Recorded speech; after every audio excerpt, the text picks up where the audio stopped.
সামনে এমন একজন ব্যক্তি নিয়ে আইছি যে যিনি সকল লোকের কণ্ঠ নকল করতে পারে। তা আমরা শুনবো ভাই কিভাবে কণ্ঠ নকল করে। ভাই আপনি কি শোনাইতে প্রস্তুত? জি, আমি অনেক বক্তাদের কণ্ঠ নকল করতে পারি। তো আজকে আমি আপনাদেরকে কয়েকটি বক্তার কণ্ঠ নকল করবো। আপনারা কমেন্ট বক্সে জানাবেন যে এটা কোন কোন বক্তা।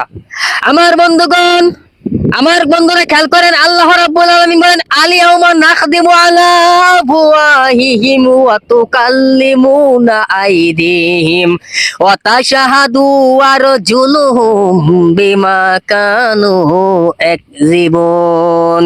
পারলে আপনারা কমেন্ট বক্সে জানাইয়া দিবেন এটা কার কণ্ঠ। এ বন্ধুরা, আমার বাবাজিরা রে, আর আমি ভিডিও লম্বা করব না, যেহেতু সময় কম। বন্ধুরা আমার, ভাইরা আমার, আকাশের অবস্থা ভালো না, মেঘনাচ্ছন্ন আজকে লম্বা করব না। আমার দর্শকেরা যদি পারেন এটা কার কণ্ঠ কমেন্ট বক্সে জানাইয়া দেবেন। এরে নবীর উম্মতের দল, আমি আর দুঃখের কথা আর কি বলবো, আপনাদেরকে কাছে একটু সাপোর্ট চাই, লাইক কমেন্ট শেয়ার চাই।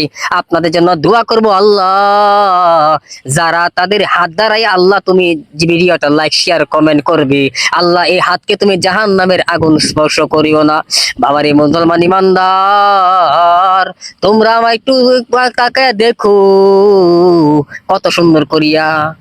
আচ্ছা ভাই, কার কার কার কার কণ্ঠ আপনি নকল করছেন একটু এটা বলবেন? দর্শকরা বুঝতে পারবে কার কার কণ্ঠ নকল আমি করছি। কিছু বুঝতে পারছি, বলবো। হ্যাঁ বলেন। আব্দুল খালেদ শরীয়তপুরি দ্বিতীয় নম্বরে। আচ্ছা বাকি দুইটা এটা দর্শকরা বলবে। ধন্যবাদ। আপনারা আপনারা ভিডিওটা শেয়ার করে দেবেন। ভাইয়ের আইডিটা, ভাই কিন্তু ভালো ভালো ভিডিও বানাই, তো আমার জন্য দোয়া করবেন যেন আল্লাহ তাআলা আমাকে হেফাজত করে।